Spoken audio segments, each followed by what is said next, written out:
Okay, so I put you the position that we stopped at more or less last time, and I would love you to, just look at it and like think, what does this position inspire you for or about? Carlsbad. Not that. No, I was kidding. That was a joke. Okay, good. Well, white has a better pawn structure because they have 2 center pawns, and black only has 1. I remember we argued about this last time. And yeah. Okay. His pawns are connected, pointing towards a direction. Both sides have 2 pawn islands, but I would just say, I think this pawn majority is stronger. And then because black doesn't have center control, their plan is to try to break through these pawns. So either through like e6 and c5, or f6 and e5, but not both, because then you'd let it pass. That's good. Would you think of any opening that could like lead to this pawn structure? Like, is there any opening that would, like, you think could? Khan. Andrea, could you please name me first 2 moves of Caro Kann? I don't know. I just. Okay, just first move of Caro Kann. I don't know any openings otherwise than the London system, the King's Indian, and the Sicilian. That's all I know. Okay, Caro Kann, is it an opening for black or white? I thought it was for black. Good. What is the first move that white starts with? Probably e4. Okay, now look at the position. Okay, yeah.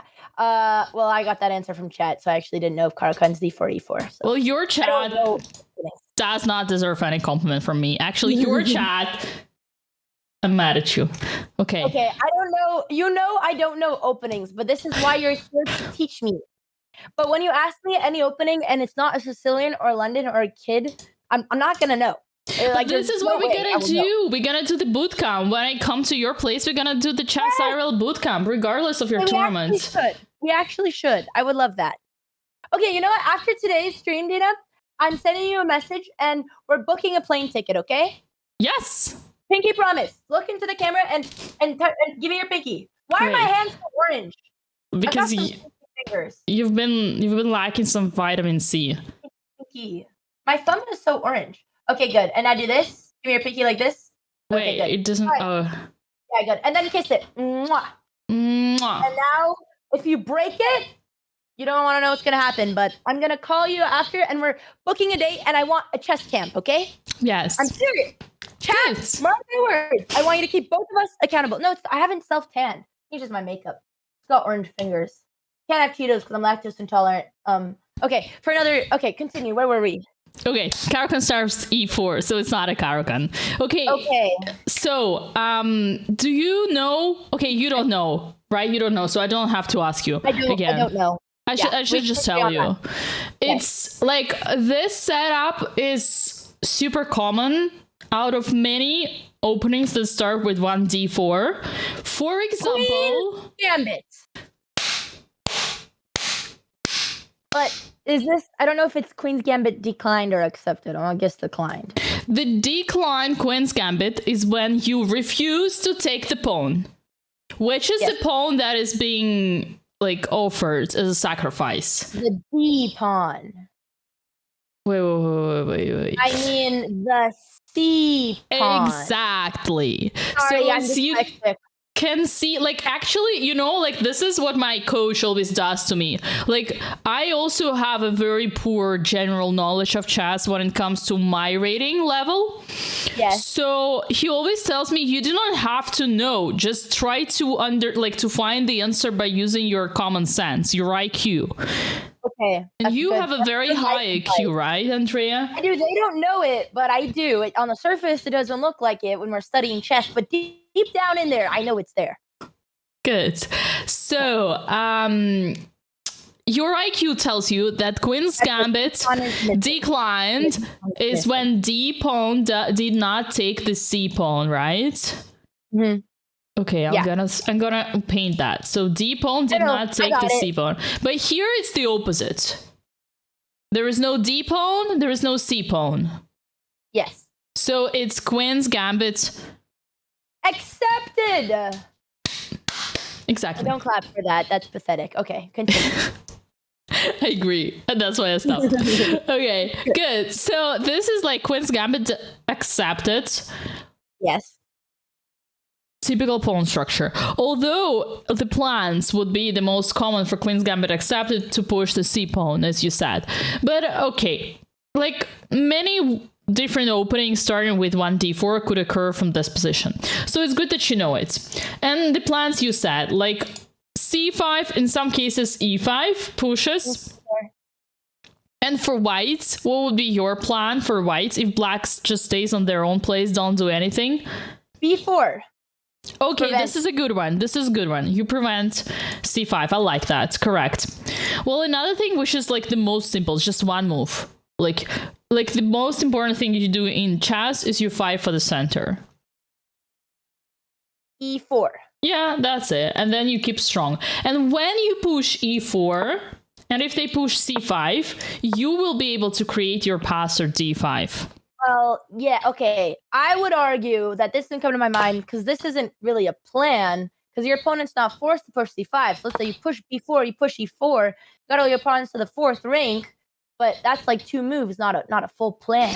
It's a plan because you took the center. The plan is to take the center, and then you consolidate with your pieces. And then, by the way, this is good that you called it. Let's say you push b4, then let's say they do something and you push b4. What would be the next thing for you? What would be the plan?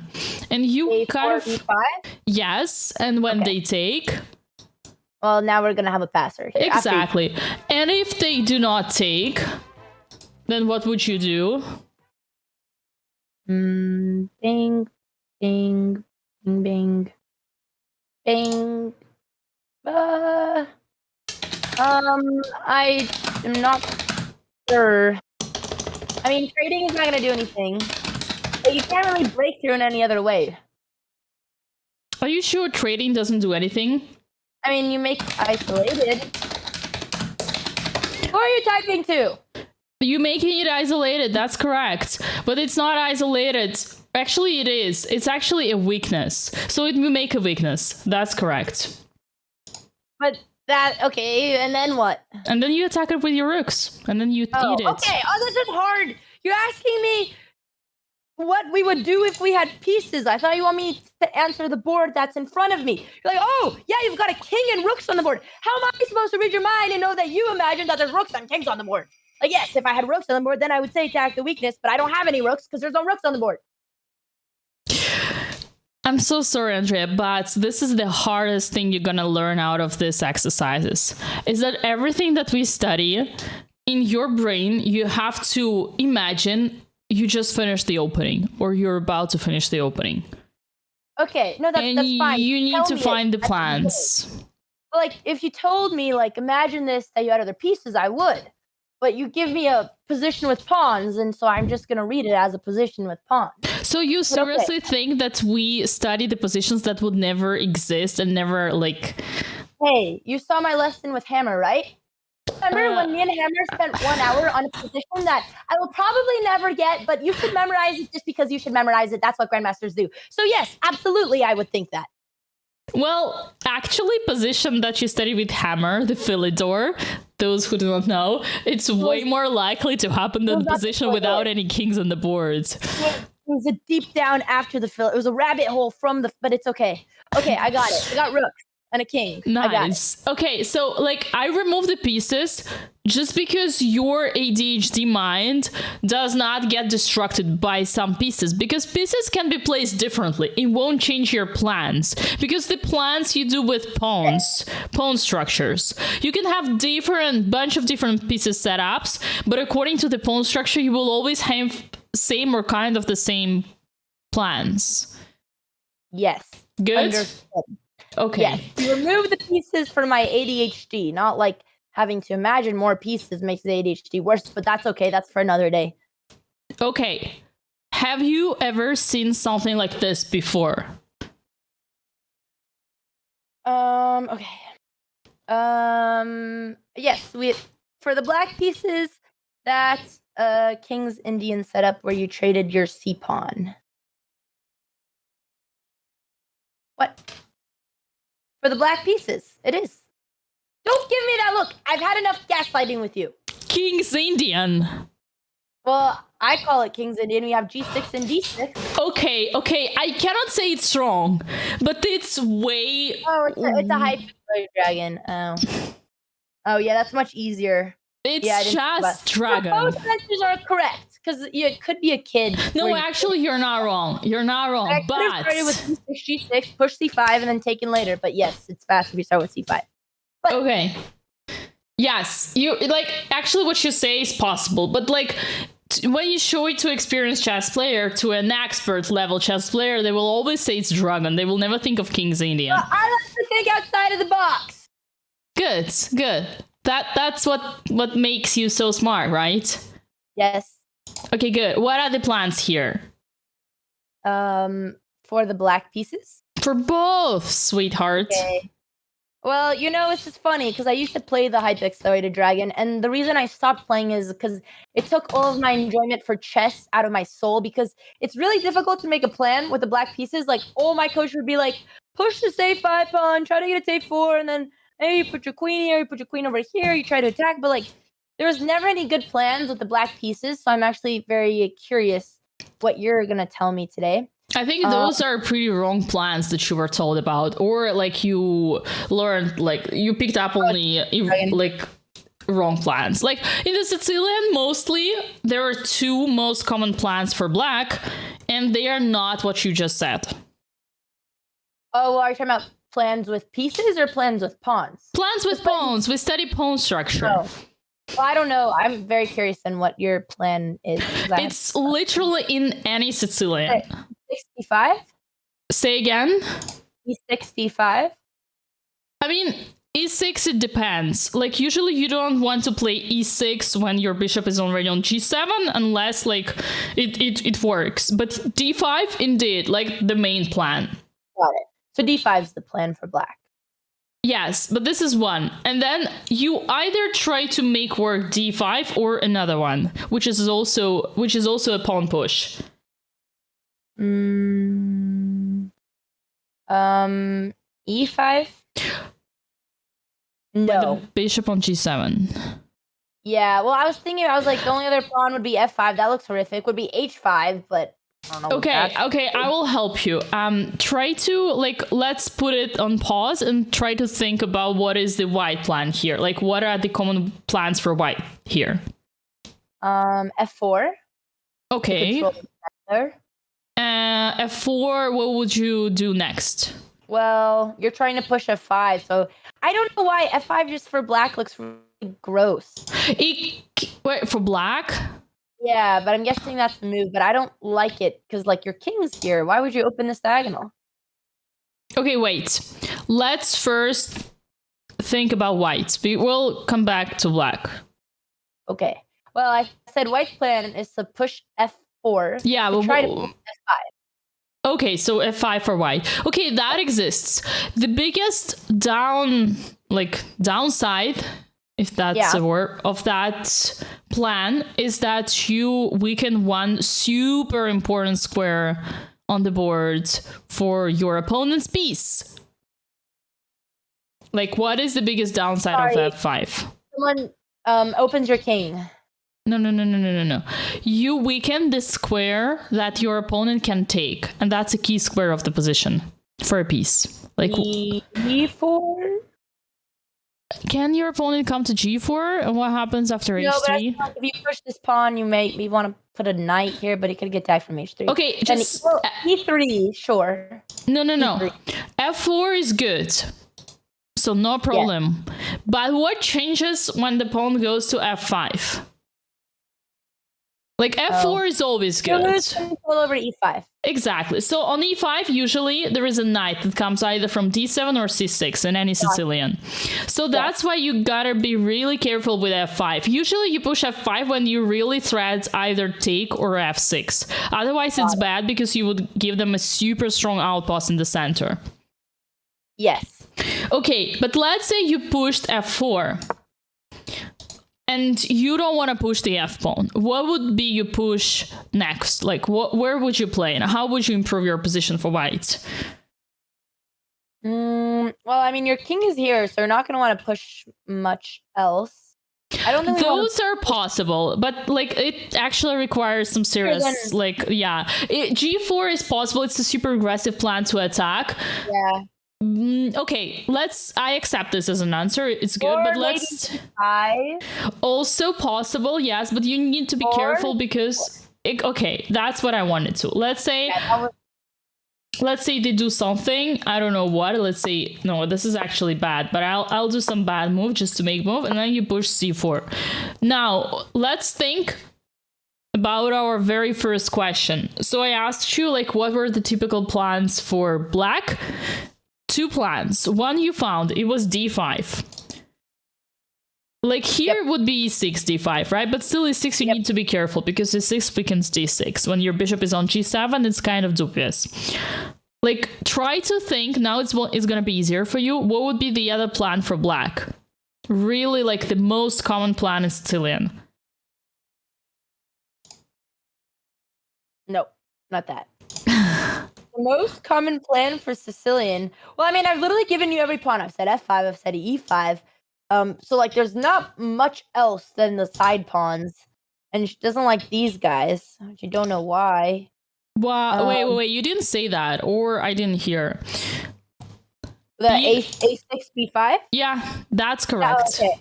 That was my first answer. I didn't say, I made the arrows and then I looked at you and then I did this and then you didn't react, so then I thought it was wrong. Mind games, never play mind games with Dina.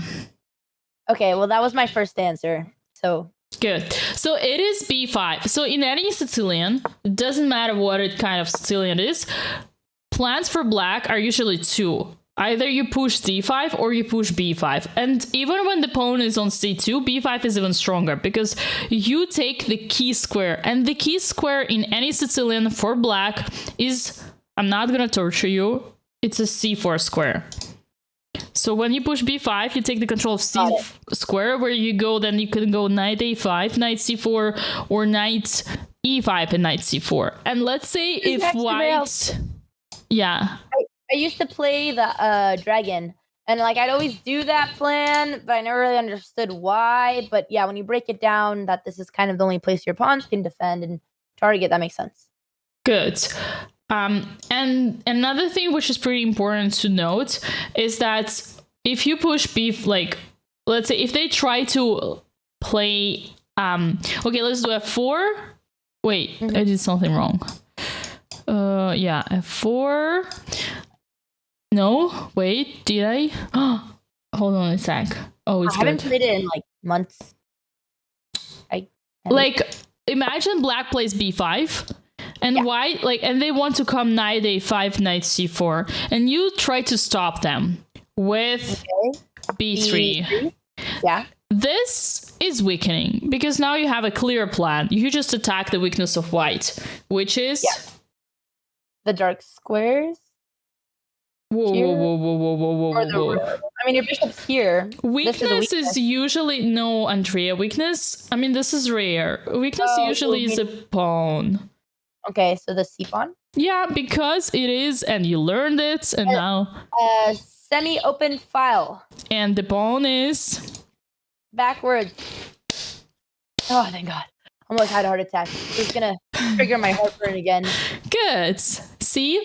That's why. I mean, sometimes, like, your coaches can be right and it's a5, but it's very rare because a5 usually weakens the b5. Like, I would literally do that every time. Like, you know how I kind of become just, like, automatic and I don't really think when I just played my openings for so long. I just always push a5, and I don't know why. Yeah, usually this is what happens. You just know one thing and can be completely wrong, but just because you know it, you would do it all the time, and then you would only repeat your mistakes. That's why it's very important to study openings as a boot camp. We're going to have a boot camp with Dina. I actually really want to learn new openings. Like, this is very cool. It's good because I also want to learn you. You want to learn new openings? Yeah. I'll teach you the London. Good. I've got all my London books. Good. I have all of Chobava's books. Good. But he's canceled now, so we'll burn those. Wait, Chobava is still canceled? I saw him streaming. I don't know. Yeah. Everyone's canceled these days, but I mean, I think he was actually a genuinely bad person, but yeah. Speaking of canceled people, how is your home zoo doing? It's gone now. The situation's under control. Nice. That's all I would speak to that matter. Nice. Do you feel relieved? Well, I realize the way my life works is one catastrophe hits, and then I have like 2 days to recover, and then another catastrophe hits. So, Good. It just keeps going. But yeah. Sounds good. Okay, I think we studied it now, and honestly, this is like the most important things you need to know about Sicilians. So, this could literally make you start playing way better than you usually do. That'd be nice. That'd be cool. Hey guys, how are you doing? If you like this video, if you want to see more of the videos where I coach Andrea Botez chess, here is the one for you. Thank you for watching, and don't forget to like and subscribe.